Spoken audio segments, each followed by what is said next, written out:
built also gained heavenly attraction. Ohun tí wọ́n sì kọ́ ó mú kí ọ̀run kó kíyèsí. Because the Bible tells us in verses 5 and 6 Bíbélì sọ fún wa ní ẹsẹ̀ 5 àti that 6. but God came down to see the city and the tower the people were building. Olúwa sọ̀kalẹ̀ wá wo ìlú àti ilé ìṣọ́ náà tí àwọn ènìyàn náà kọ́. So God had to come down. Ọlọ́run ní láti sọ̀kalẹ̀. God could see what they were doing. Ọlọ́run rí So ó sì what they ṣàkíyèsí were ohun tí wọ́n building, kọ́. of course, received divine attention and Ohun tí attraction. wọ́n kọ́ ó pe àkíyèsí Ọlọ́run. And so God remarks, Ọlọ́run sì sọ wípé. It says, if as one people speaking the same language, they have begun to do this. Olúwa sì wípé kíyèsí ọ̀kan ní àwọn ènìyàn èdè kan ní gbogbo wọn ní èyí ni wọ́n bẹ̀rẹ̀ sí ṣe. Then nothing they plan to do will be impossible for them.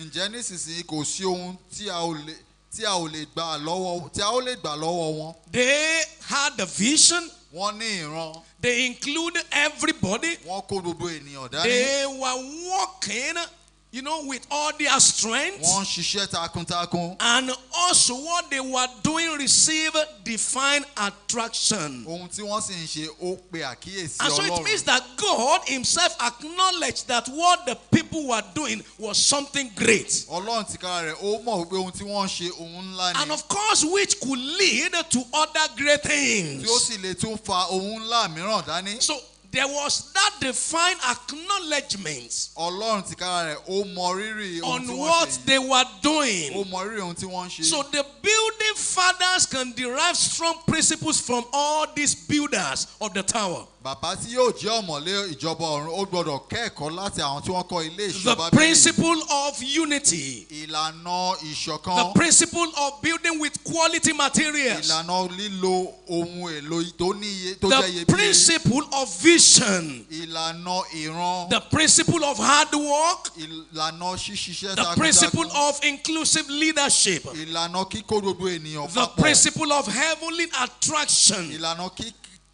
níní àkíyèsí That ọ̀run. what we are doing can receive divine attention. Pé ohun tí à ń ṣe ó lè pe àkíyèsí But we all know Ọlọ́run. the story that, of course, God did stop the work. A mọ̀ wípé Ọlọ́run dá iṣẹ́ náà dúró. And God did not condemn their unity. Ọlọ́run kò dá wọn lẹ́bi pé wọ́n wà ní ìṣọ̀kan. God did not, of course, condemn the fact that they were trying to do great things. Ọlọ́run kò dá wọn lẹ́bi pé wọ́n ń gbìyànjú láti ṣe ohun ńlá. But the reason why God did condemn what they were doing, Èrèdí tí Ọlọ́run ṣe dá wọn lẹ́kùn iṣẹ́ tí we wọ́n as ṣe. fathers also need to note so that we will not tread that path. Àwa gẹ́gẹ́ bí bàbá gbọ́dọ̀ kíyèsí ká má bàa rìn nípasẹ̀ wọn. God came down to stop the work Ọlọ́run sọ̀kalẹ̀ láti dá iṣẹ́ náà dúró. because the people were building in obedience to the word of God or the order of God. Nítorí àwọn ènìyàn wọ́n ń kọ́ lòdì sí ọ̀rọ̀ Ọlọ́run tàbí àṣẹ tí The Ọlọ́run pa. mind of God, the word of God is that we are fruitful, Àṣẹ Ọlọ́run tí Ọlọ́run pa ni pé kí a that lè so, men pé increase kí a pọ̀ sí and we fill the pé kí a earth. kún gbogbo But orílẹ̀ these ayé. people didn't want to obey that. Ṣùgbọ́n àwọn ènìyàn wọ́n fẹ́ lòdì They sí wanted to àṣẹ náà. stay Wọ́n together fẹ́ dúró papọ̀ sójú in kan a ní place, ibì kan. and so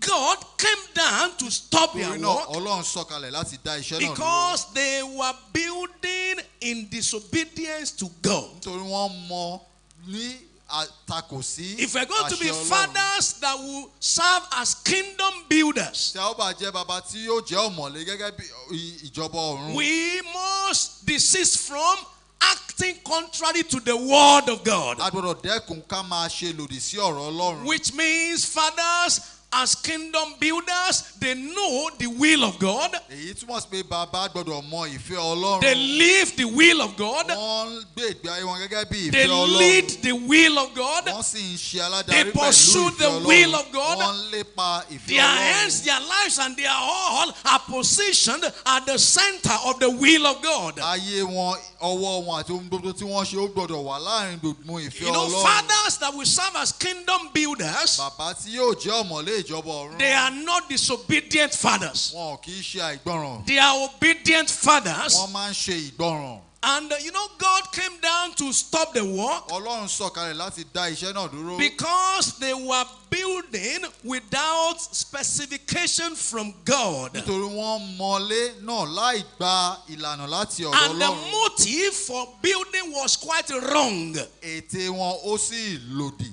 Of course, they all set out to please themselves Gbogbo wọ́n bẹ̀rẹ̀ iṣẹ́ náà láti tẹ́ ara wọn and lọ́rùn ni. put the plan of God, the program of God aside. Wọ́n sì gbé ète Ọlọ́run àti ètò Ọlọ́run sá ẹ̀gbẹ́ kan. Fathers that will serve as kingdom builders, Bàbá tí yóò jẹ́ ọ̀mọ̀lé ìjọba they ọ̀run. are not self-pleasant. Wọn kì í ṣe àwọn tí wọ́n ń lépa They are not ìmọ̀tara ẹni pursuing nìkan. pleasing themselves, Wọn ò lépa láti wu ara wọn but they nìkan. are conscious of pleasing God Ṣùgbọ́n wọ́n ní ìmọ̀lára pé wọ́n fẹ́ wu where Ọlọ́run we are, níbi tí wọ́n bá wà. with what they are Pẹ̀lú doing, ohun tí à ń ṣe and with their motive for doing what they are doing. àti pẹ̀lú ète ohun tí wọ́n ń fẹ́ So ṣe. fathers that will serve as kingdom Bàbá builders, tí yóò jẹ́ ọ̀mọ̀lé ìjọba ọ̀run. they pursue the mind of Wọ́n máa God. lépa ìfẹ́ Ọlọ́run. They have the fear of God in their Wọ́n ní hearts, ẹ̀rù Ọlọ́run nínú ọkàn and they wọn. act according to the word of Wọ́n God. sì máa ṣe gẹ́gẹ́ bí ọ̀rọ̀ Ọlọ́run. And so in the New Testament, Nínú májẹ̀mú titun, we have another story that talks about building. a ní ìtàn mìíràn tó sọ nípa mímọ In Matthew ilé. chapter 7, Nínú ìwé Matthew orí taken ìkeje from verse number 24 láti ẹsẹ̀ kẹrìnlélógún down to 27, dé ìkẹtàdínlọ́gbọ̀n. it was